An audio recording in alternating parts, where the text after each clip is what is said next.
Okay, let's unpack this. Today, we're diving into a really fascinating perspective on a very scrutinized event, the 2012 Benghazi attack. Yeah, it's a complex one, but Yeah. we're looking at it through a specific lens today. Exactly. Our source material is excerpts from an interview with Congressman Trey Gowdy.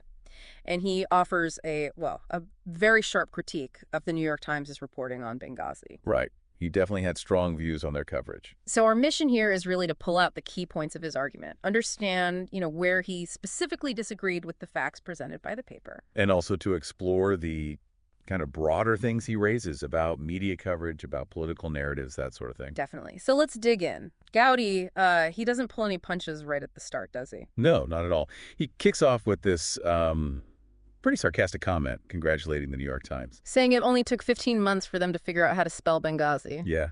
Which, clearly implies he thought their reporting was way behind the curves, slow to catch up to what he considered the truth. And he jumps right into, two core areas where he thinks they just got it fundamentally wrong. Right. The first big one is that whole narrative around the anti-Islam video. Ah, yes. The idea, which Gowdy says the NYT implied, was that the violence was basically a spontaneous protest that just got out of hand because of this video. Exactly. That's the narrative he directly attacks. So how does he challenge that? He focuses on the timeline, right? Precisely. He makes a very specific point. That video, the one supposedly sparking it all, wasn't translated into Arabic until early September 2012. Okay. So his question is, well, if that video is the spark, how do you explain the violence that was happening before early September? That's a direct challenge to the cause and effect presented. It is. And it's a good reminder for all of us when looking at major events, really scrutinize that initial why. Does he give specific examples of this earlier violence? He does. He cites several things. He says the U.S. consulate itself was attacked way before the video came out. Okay. He mentions that the British ambassador was almost assassinated way before the video. Right. And he points to the International Red Cross being attacked in Benghazi twice, actually. Again, well before this video was ever released. So for Gowdy, those earlier incidents just don't fit the spontaneous video reaction story? Exactly. His point is, if the video was the impetus, what caused those attacks, it kind of forces you to reconsider the sequence the paper laid out. Okay, so after tackling the video narrative, he shifts focus. What's the second main point he disputes? It's about the attackers themselves. He says the New York Times seemed really focused on figuring out if they were, Al-Qaeda proper or a subsidiary or a holding company or a limited partnership, like the specific branding. And Gowdy pushes back on that focus. He does. He actually quotes Hillary Clinton asking, what difference does it make? Interesting. So for him, getting caught up in those labels misses the bigger picture. That seems to be his argument. He emphasizes, look, 4 Americans are dead. And crucially, he stresses, the attack wasn't a spontaneous reaction to a video. It was planned. So the premeditation and the outcome are the key facts for him, more than the exact name of the group. Yeah, it seems he thinks the debate over the specific organizational chart is less critical than acknowledging it was a planned attack with devastating consequences. Wow. It's sort of a prompt to think about what details truly matter most in understanding an event. Which naturally leads to this question Gowdy raises about credibility, about whose story to believe. He highlights this direct clash between what the New York Times reported and what other key figures were saying. Yeah, he specifically names Congressman Mike Rogers and Congressman Adam Schiff. And these weren't just any congressman, right? Rogers was a Republican, former FBI agent chairing the Intel Committee.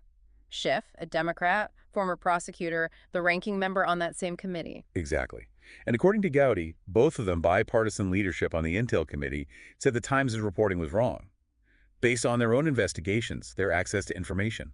That's significant, that bipartisan disagreement with the reporting. It is, and Gowdy really plays up their credibility. Yeah. He describes them as people who dedicated their lives to following the facts wherever they take you. Implying they weren't driven by politics. Right. He says they acted without respect to trying to prop up anybody's political career, without respect to trying to damage anyone. He contrasts that with how he sees the NYT's approach. How so? What's his criticism of the paper's methods? He implies they were selective. He says good investigators, they talk to everybody, not just folks whose testimony may buttress your position. So he's suggesting the Times might have maybe cherry-picked sources, Or at least didn't cast a wide enough net. That's the implication, yes. Yeah. That maybe they focused on voices that fit the story they were developing and perhaps ignored others. And he mentions other people were pushing back, too. Yeah. He says lots of people, even included people who were on the ground that night, were actively debunking what he calls the mythologies in the NYT report. It comes back to that idea of sourcing who did they talk to, and just as importantly, who didn't they talk to. It highlights his view on the importance of, comprehensive investigation. Definitely. And building on that, Gowdy then turns to what he thinks the Times didn't focus on enough, the questions left unanswered. Right. Although he does find some common ground, interestingly. A little bit, yeah. He can see that the article tells us what we already knew, Which was? that the U.S. had no business being in Benghazi, that it was the last flag flying. He seems to agree that points towards a potential intelligence failure, or at least a questionable strategic presence. But he thinks the time stopped short. Exactly. He said, okay, but what about the bigger questions? Like, why were we there in the first place? And specifically, why was Chris Stevens in Benghazi that night? Fundamental questions about the entire mission that Gowdy feels the article didn't really tackle. Right. He sees those as critical context that was missing or underdeveloped. And then there's that really striking omission he brings up. Ah, yeah. He says he read the article 6 times. 6 times. And he points out that the Secretary of State at the time, Hillary Clinton, quote, wasn't mentioned a single solitary time in this exhaustive New York Times piece. Wow. In a deep dive report on Benghazi, not mentioning the Secretary of State. That does seem like a significant detail to leave out. It's certainly the detail Gowdy latches on to as maybe revealing something about the article's purpose. What does he suggest? What's the implied motivation he points to? Well, he's quite direct, though framed as what others assumed. He says many people felt the Times was trying to clear the decks for Hillary Clinton ahead of a potential presidential run. He then adds, sort of sarcastically, that, of course, it couldn't possibly be their motivation to support a Democrat. So a very clear accusation of perceived bias influencing the reporting, specifically the omissions. Yes, and he bolsters this by noting the NYT editor actually had to publicly state they hadn't endorsed anyone yet for 2016. But Gowdy's take is, His take seems to be, well, you don't need an official endorsement. Just read the paper, and you can tell who they've endorsed and what political ideology they've endorsed. It's a strong commentary on perceived media bias and how it might shape not just what's said, but what isn't said. so wrapping this up then, thinking about what this means for you listening to this deep dive into Gowdy's critique really shows how one event, Benghazi, can be viewed through such different conflicting lenses. Absolutely. It's filtered, it's framed, it's debated.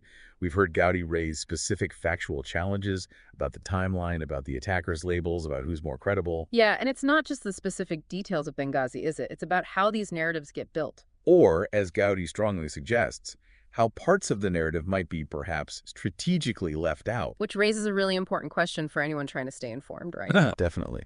How do you, when you're reading or listening to an account, actively try to figure out what might be missing? And what are the potential reasons for those omissions, and what impact do they have on your understanding? Something to really think about.